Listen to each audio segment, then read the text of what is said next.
A ver, ¿cuántas veces hemos usado hoy un dispositivo conectado a Internet? Yo creo que he perdido la cuenta antes del desayuno. Para trabajar, para hablar con la familia, para pedir la cena. Nuestra vida es cada vez más digital. Pero claro, cada una de esas conexiones es una puerta. Y esa puerta da a un mundo del que oímos hablar sin parar, pero que, bueno, que pocos entendemos de verdad, el de los ciberataques. Hoy vamos a sumergirnos precisamente ahí, pero no para hablar de la última noticia alarmista, sino para entenderlo desde los cimientos.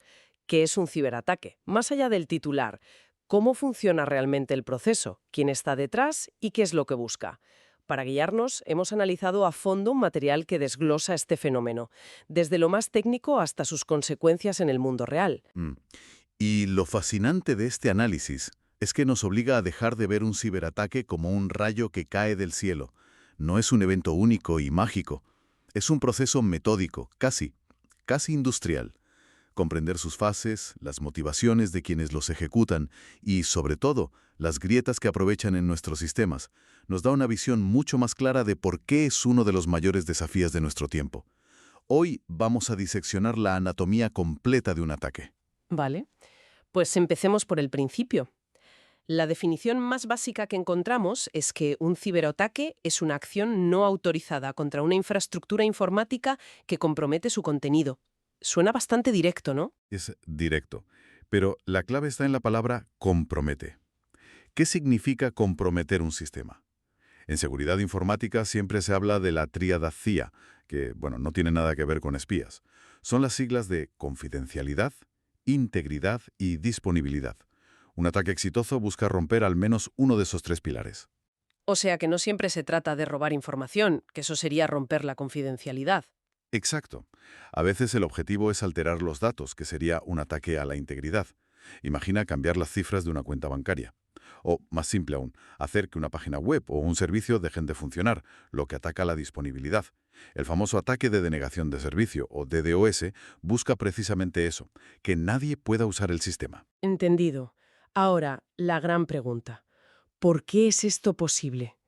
El análisis apunta a una causa fundamental, la creciente complejidad y conexión de todo lo que usamos. Y hay una frase que me ha parecido brutalmente honesta. Prácticamente todo el software contiene errores o bugs. No existe el software perfecto. Es una verdad incómoda para la industria.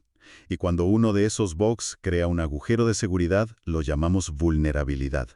Los desarrolladores, claro, lanzan parches para corregirlas en cuanto las encuentran.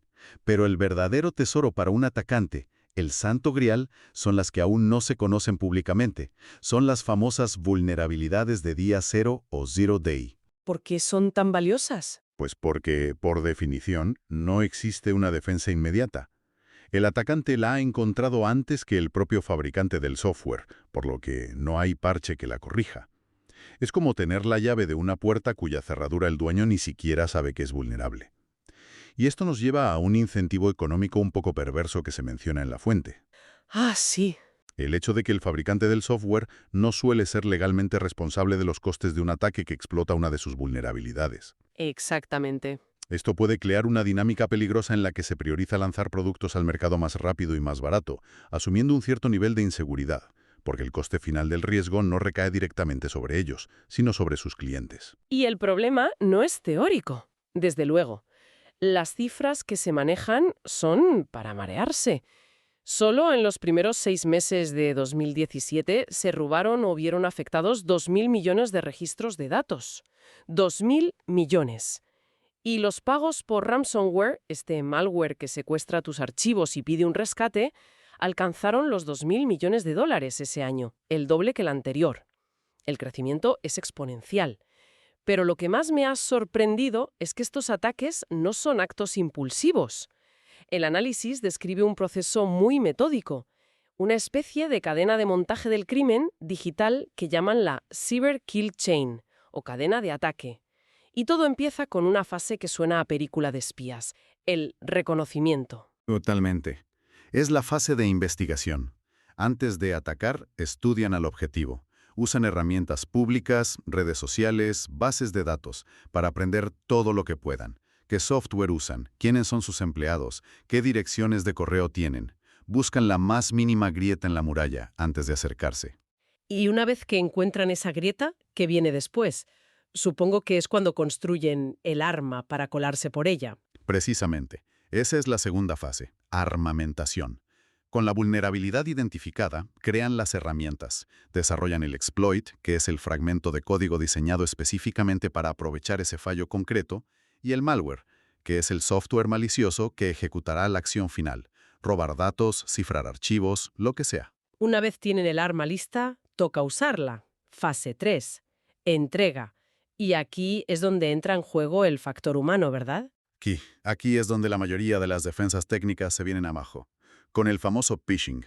Sí. Esos correos que parecen legítimos pero esconden un enlace o un archivo malicioso siguen siendo uno de los vectores de ataque más efectivos del mundo.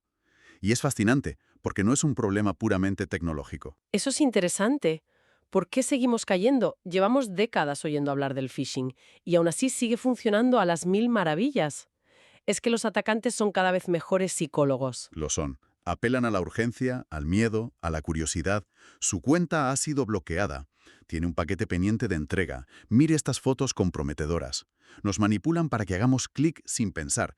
Por muy segura que sea la tecnología de una empresa, si un empleado es engañado para que, en esencia, abra la puerta desde dentro, todas las murallas se vuelven inútiles. Una vez el paquete ha sido entregado y alguien ha picado, llegamos a la fase 4. Explotación. El malware se ejecuta en el sistema. ¿Y qué es lo primero que hace? Generalmente, asegurarse de que puede volver a entrar. Lo primero que suele hacer es crear una puerta trasera o backdoor. Es una forma de tener un acceso persistente y secreto al sistema para poder entrar y salir a voluntad sin ser detectado y controlarlo a distancia. Ya están dentro. Pero ahí no acaba la cosa, ¿no? El objetivo final aún no está cumplido. Correcto. Entramos en la fase de acciones posteriores. Una vez dentro, el atacante no se queda quieto. Intenta escalar privilegios, es decir, conseguir permisos de administrador para tener control total. Se mueve lateralmente por la red para infectar otros equipos. Y finalmente, cuando ha alcanzado su objetivo, ya sea el control de un sistema o el acceso a ciertos datos, procede a la exfiltración, sacar la información sin ser detectado. Es un proceso metódico, paciente y muy estructurado. Claro. Y cuando oyes hablar de esta profesionalización, la imagen del hacker solitario en un sótano oscuro se desvanece por completo. El análisis deja muy claro que la realidad es otra. A menudo son equipos de expertos, muy bien financiados y perfectamente organizados. Totalmente. Podemos agruparlos en tres grandes categorías según sus motivaciones. Primero, el crimen organizado. Su objetivo es puramente económico: robar datos de tarjetas de crédito, credenciales bancarias o ejecutar ataques de ransomware a gran escala. Son empresas del crimen. Luego estarían los activistas, como el famoso grupo Anonymous. Exacto. Su motivación es política o ideológica. Usan los ataques para protestar, para filtrar información que consideran que debe ser pública o para dañar la reputación de sus objetivos. Y finalmente, está la categoría más sofisticada y peligrosa: los actores estatales. Son gobiernos que realizan espionaje, roban propiedad intelectual o lanzan ataques contra infraestructuras críticas de otros países como parte de conflictos geopolíticos. Un momento, entonces, si esto está tan organizado, ¿me estás diciendo que ya no hace falta ser un genio de la informática para lanzar un ciberataque?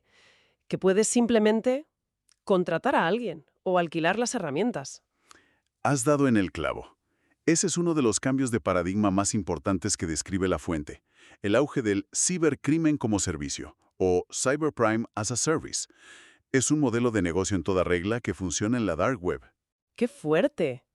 ¿Y cómo funciona exactamente? Pues igual que los servicios legítimos en la nube, se puede alquilar por horas una botnet, una red de miles de ordenadores infectados, para lanzar un ataque de denegación de servicio y tumbar una página web.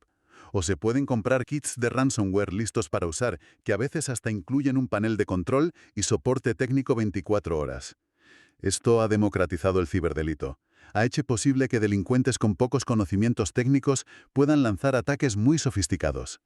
Para los desarrolladores de estas herramientas, es un negocio de bajo riesgo y un beneficio altísimo. Un negocio que, lógicamente, tiene víctimas.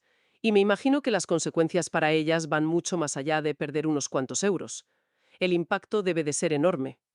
El análisis, de hecho, los clasifica en varios tipos. Sí, y es importante ver el cuadro completo. Está el daño físico, que es real. Un ataque a una planta industrial o a un hospital puede causar lesiones o incluso muertes. Está el daño digital, la destrucción o alteración de datos irrecuperables. Luego, las pérdidas económicas directas, el coste de investigar, de recuperar los sistemas, las multas regulatorias, la pérdida de negocio mientras estás parado. Y luego están los daños más personales, el daño psicológico, la angustia y el estrés que siente una persona al ver sus datos privados, sus fotos o sus conversaciones filtradas en Internet. Y, por supuesto, el daño reputacional, que a veces parece lo peor de todo. Perder la confianza de tus clientes puede hundir una empresa. Pues aquí es donde la fuente nos da una sorpresa mayúscula. Intuitivamente pensaríamos eso, que el daño a la reputación es devastador y duradero. Pero resulta que hay muy poca evidencia empírica de que las filtraciones de datos causen un daño económico a largo plazo a la reputación de las grandes empresas. ¿En serio? O sea, todo el pánico mediático después de una filtración masiva apenas deja huella en el negocio a largo plazo. Eso es increíble. Los estudios que han intentado medir el impacto en el precio de las acciones han dado resultados contradictorios. Parece que, como consumidores, o nuestra memoria es corta o nos indignamos un momento pero no cambiamos de banco o de red social, a menudo porque no tenemos muchas alternativas mejores. Al final, parece que los costes directos de la recuperación y las multas son un problema económico mucho mayor para la empresa que una supuesta pérdida de confianza a largo plazo del cliente. Impacto en las infraestructuras críticas. Hablamos de hospitales, del suministro de agua, del transporte, de la red eléctrica. El texto menciona el famoso ciberataque al oleoducto Colonial en Estados Unidos. Un caso de estudio perfecto. Un ataque de ransomware paralizó uno de los oleoductos más importantes del país. El resultado fue escasez de gasolina, subidas de precios y pánico en varias ciudades de la costa este. Ahí, el daño ya no es a una empresa, es un golpe a la seguridad y a la estabilidad de toda una sociedad. Ese es el escenario que más preocupa a los gobiernos. El análisis menciona lo básico que siempre oímos, mantener el software actualizado con todos los parches para cerrar esas vulnerabilidades conocidas y, por supuesto, formar a los usuarios para que no caigan en trampas como el phishing. Pero incluso eso ya no es suficiente. El enfoque de la ciberseguridad ha tenido que cambiar radicalmente. La visión tradicional era intentar construir muros más altos, una defensa perimetral perfecta para que nadie pudiera entrar. Pero la perspectiva moderna que se explica en la fuente es la ciberresiliencia.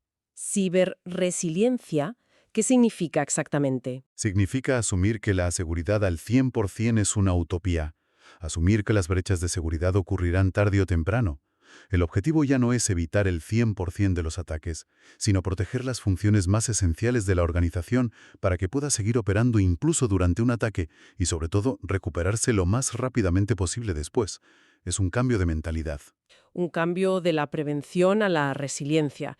Tiene todo el sentido del mundo, sobre todo cuando lees un dato que me ha dejado helada. El tiempo medio que se tarda en descubrir una brecha de seguridad es de 197 días. ¿197 días? Más de 6 meses. Es una barbaridad. Significa que un atacante puede estar dentro de una red, observando, robando datos, moviéndose a sus anchas durante medio año sin que nadie se dé cuenta. Y eso nos lleva directamente a uno de los mayores desafíos del ciberespacio, la atribución. Es decir, ser capaz de responder a la pregunta, ¿quién ha sido? A diferencia de un crimen en el mundo físico, donde puede haber huellas, testigos o cámaras, en el mundo digital es extremadamente difícil demostrar con certeza quién está detrás de un ataque. ¿Por qué es tan complicado? Los atacantes usan servidores en múltiples países para triangular la conexión y borrar sus huellas. Pueden usar redes anónimas. Y, lo que es más sofisticado, pueden lanzar ataques de falsa bandera, una técnica para dejar pistas falsas que hagan parecer que el culpable es otro país u otro grupo.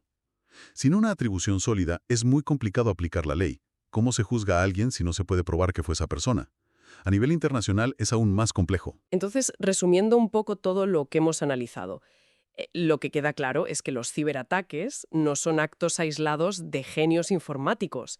Son un ecosistema complejo y profesionalizado. Hay un proceso metódico para llevarlos a cabo, una economía sumergida que ofrece herramientas como servicio y unas consecuencias que van mucho más allá de lo digital, afectando al mundo físico y a la sociedad. Y la respuesta ya no es solo construir murallas, sino asumir que el enemigo puede entrar y estar preparados para resistir y recuperarse. Esa idea de la ciberresiliencia. Exacto. Y esto nos deja con una reflexión final que se extrae del análisis. La mayoría de los estados están de acuerdo en que las leyes internacionales sobre el uso de la fuerza, las leyes de la guerra, por así decirlo, se aplican también a los ciberataques si son lo suficientemente graves. Pero esto plantea una pregunta fundamental, casi filosófica para nuestro tiempo. Si la atribución es tan difícil que casi nunca se puede demostrar más allá de toda duda razonable quién es el autor de un ataque significativo, ¿cómo se pueden aplicar realmente esas leyes? ¿Significa esto que estamos entrando en una era donde las reglas del conflicto internacional se están reescribiendo en un campo de batalla digital e invisible, y donde los actores más sofisticados pueden operar con una impunidad casi total?